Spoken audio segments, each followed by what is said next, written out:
Hello, Internet. It is Malik Aaron, and welcome back to Box Office Predictions.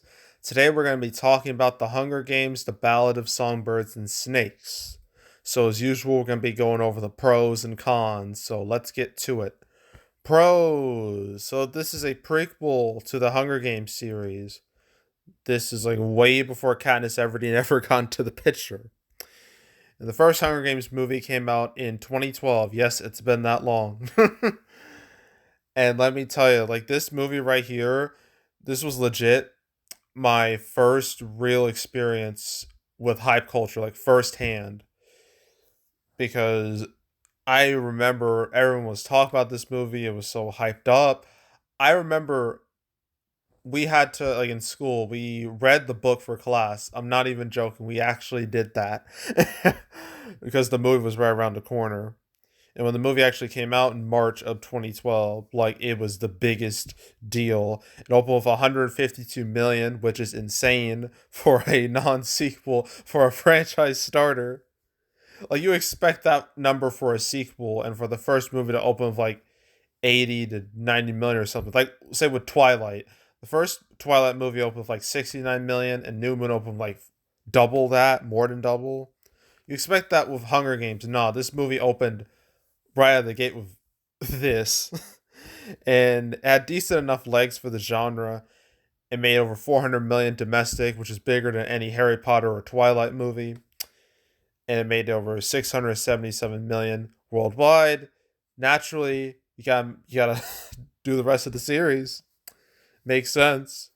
So 1 year later, you have Catching Fire, which opened a little bigger than the first, 158 million. Its legs were about the same. Made 424 million domestic.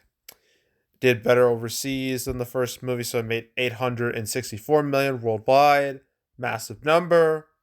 But it's still the biggest movie ever in the history of Lionsgate.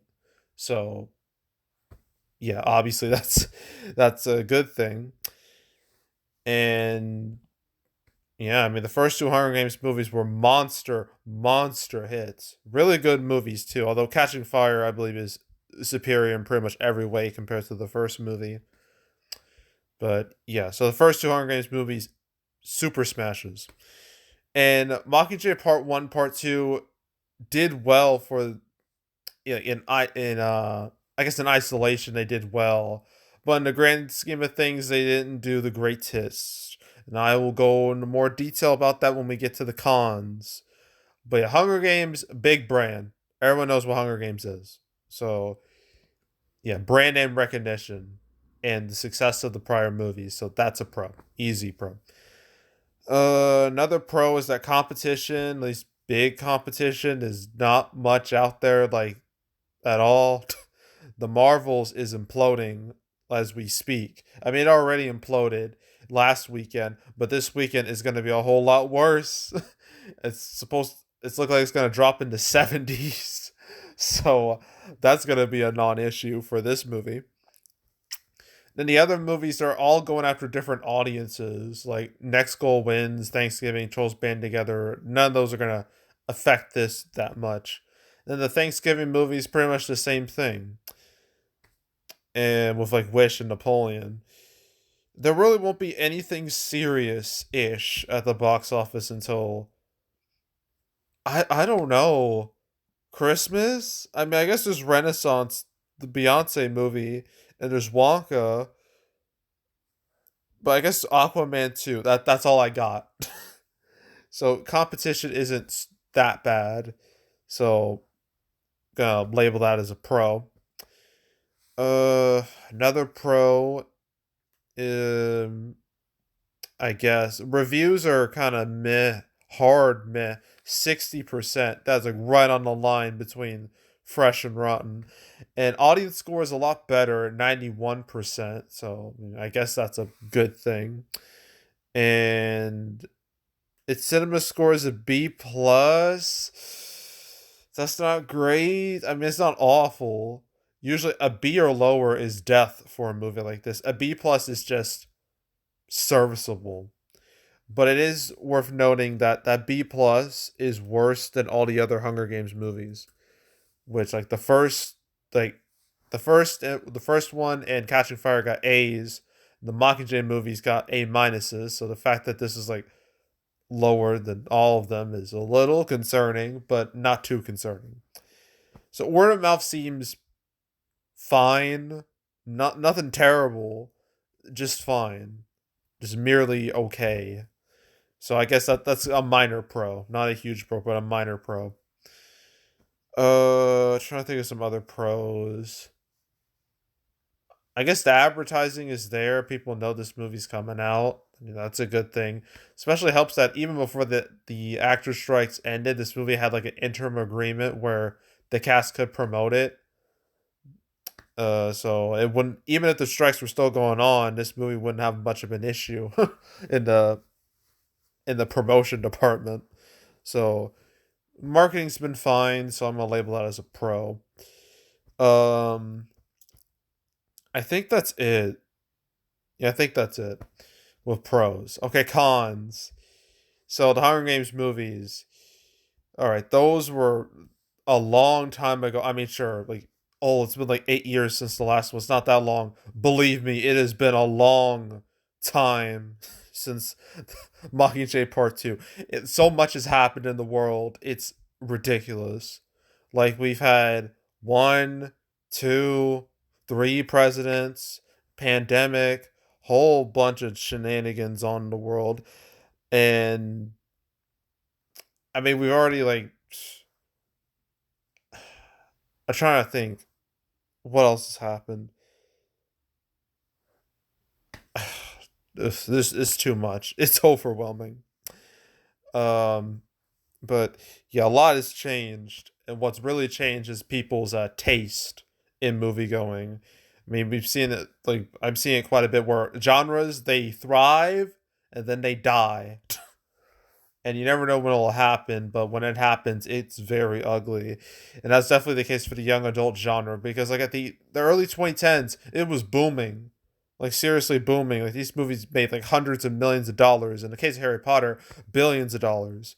I mean, you get Hunger Games, Twilight, Harry Potter dominating everything.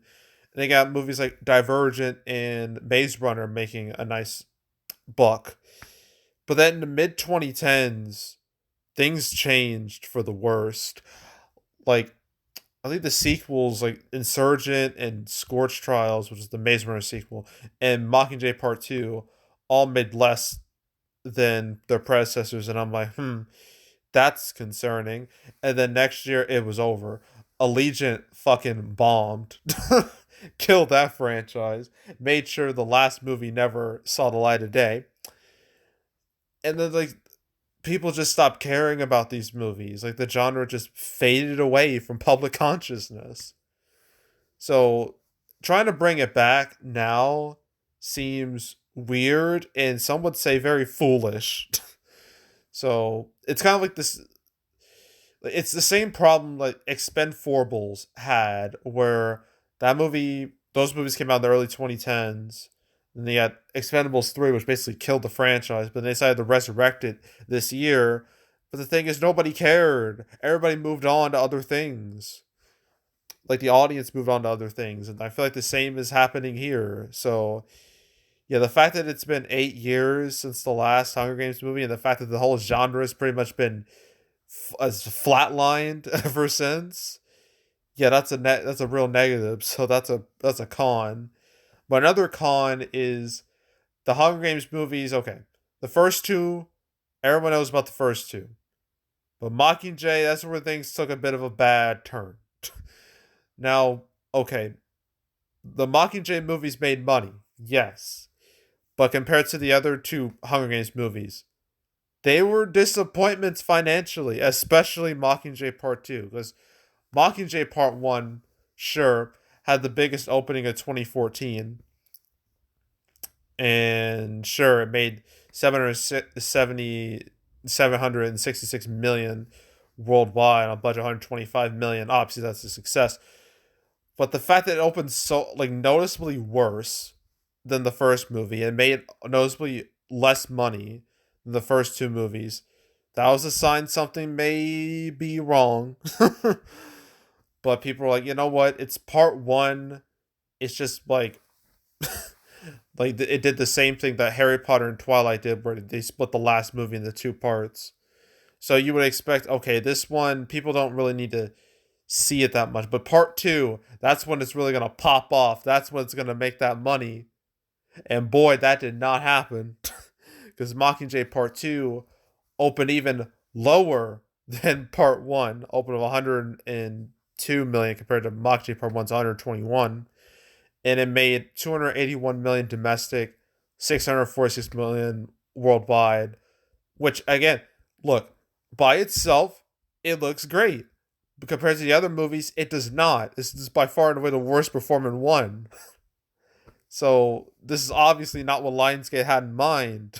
They probably thought this would be a $1 billion hit, and that just did not come to fruition. So yeah, and I guess the reason why that happened is because I guess for casual audiences, part of the reason like people watch the first Hunger Games movies, the first two, is because the actual games, whole being in the arena, 24 tributes, they all fight to the death. People found that exciting. People were like, "Ooh, I want to see what happens."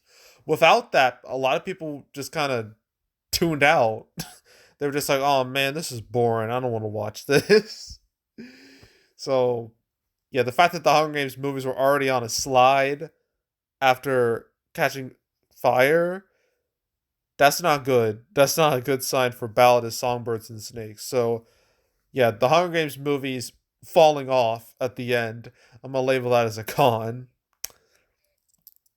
And another con is the fact that, I don't know, like the book, which came out like in 2020, and I know it was like,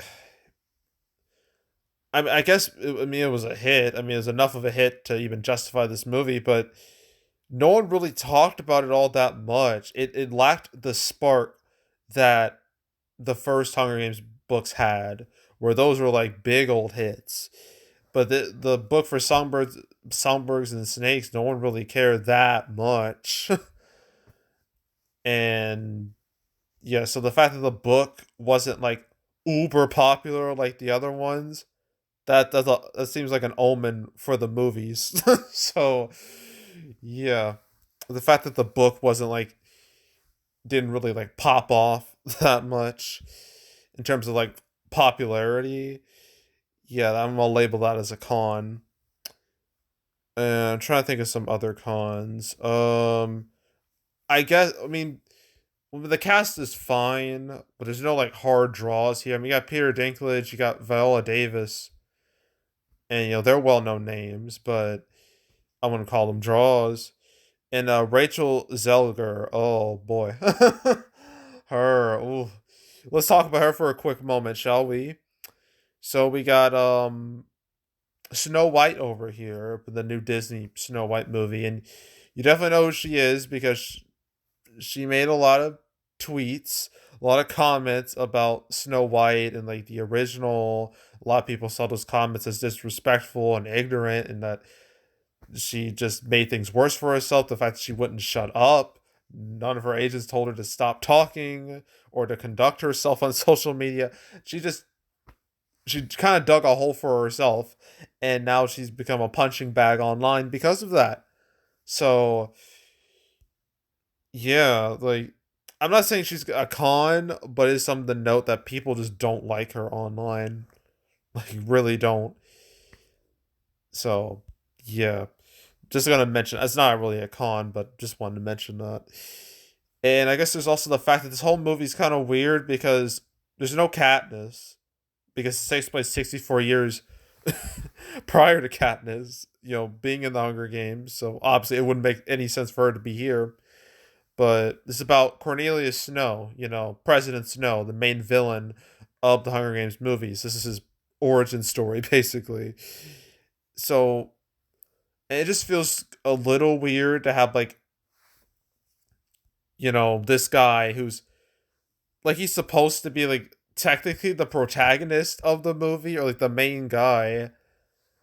And it just it feels weird. I don't know. I don't know if it's I don't know if making him the main character was the right call. It just feels odd to me. But I guess that's more of like a me problem. Some other people might not have an issue with it, but for me, it's just I find it weird. So yeah, I'm not even gonna label it as a con. But what I will label as a con is the Thursday previews, which were not great, especially compared to the original movies. I mean, well, let's look at them real quick. Hunger Games, first one. What was this Thursday preview? Well, this was midnight previews, but 19.735 million. So 19.7 million. Catching Fire. How did that do? 25 million. Mockingjay Part 1. How did that do? 17 million.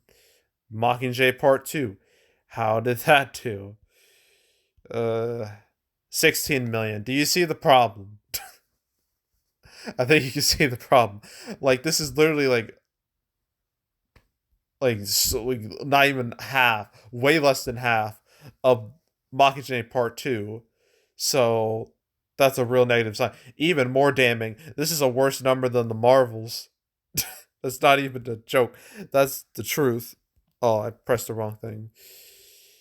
Yeah, the Marvels being, the huge disaster that it was, that opened with 6.6 million in Thursday previews. It opened with 46 million for opening weekend. So, but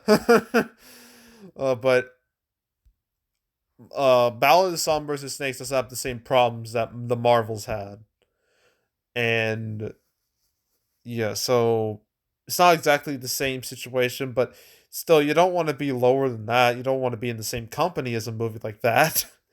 But I guess it helps that Ballad of Songbirds Snakes is way less expensive than the Marvels. It costs like 100 million compared to the Marvels like 200 plus, so it won't look so bad. But yeah, so it's Thursday previews. They're not very good. They're not really good at all compared to to this movie's predecessors. So yeah, I'm gonna label that as a definite con. And I think that's it. So opening weekend. Ooh, I guess what can I compare this to? Fantastic Beast. Oh my god, that is the perfect comparison to this because both were prequels based off of big young adult series. So Fantastic Beast. There you are. Fantastic Beast and Where to Find Him from almost the same day. Wow. Like just like only off by like a day. That's crazy. This movie opened with 74 million, which was seen as a disappointment considering this is Harry Potter we're talking about. And sure, this took place like way in the past, but still Harry Potter.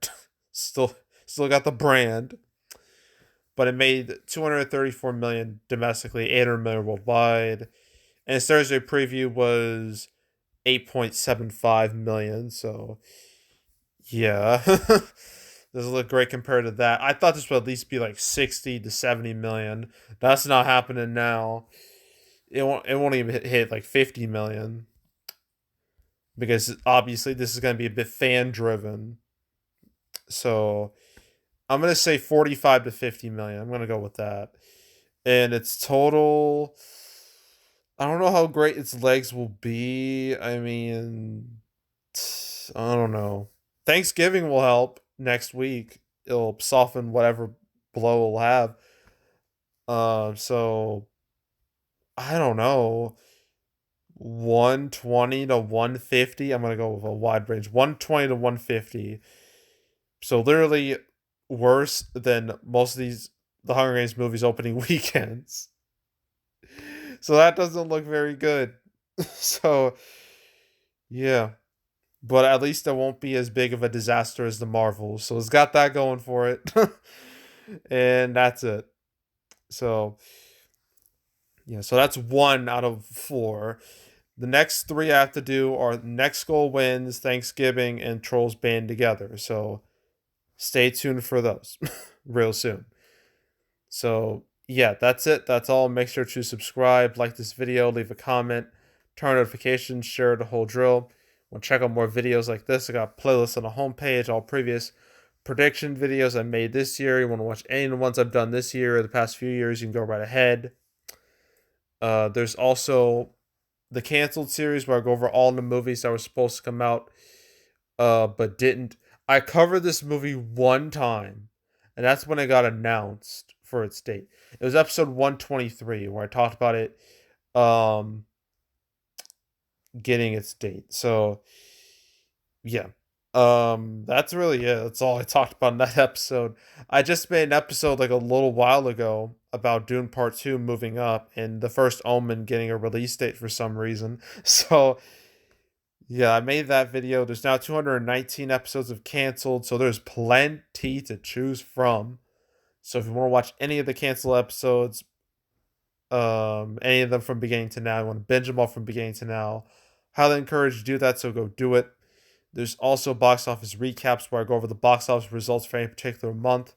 November recap will come out the first week of December, and boy, that's going to be a great video. I get to talk about the corpse that is the Marvels. It's going to be fantastic to discuss that absolute catastrophe. So, yeah, stay tuned for that. But if you want to watch any of the past recap videos of Man the Channel, you can go right ahead. And yeah, that's it. That's all. I am out. Goodbye.